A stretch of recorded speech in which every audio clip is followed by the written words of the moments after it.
አብዛኞቻችን ኦኬ አብዛኞቻችሁ ሳያቸው ምግብ ላይ የሚሰራ በቃ በፐርሰንት ነው ከመቶ 30% አይሆንም ቤታቸው ላይ የሚሰሩት ማርያም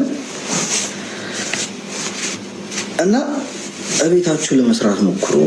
እቤታችሁ ለማ እኔም ራሱ ብዙ ጊዜ አብዛኛው ጊዜ ልጅ ነው በላ ምክንያቱም ምሳ ማለት ነው ትምህርት ቤት ከዚህ የአንድ ሰዓት ከ20 ደቂቃ ወይ የአንድ ሰዓት ከ15 ደቂቃ ሄጄ ነው የማረው ከስማርት ትምህርት ቤት ሲሄድ አለ ከዛ መጥቼ እዚህ በልቼ መመለስ አልችልም የባቸው ሲቪዛ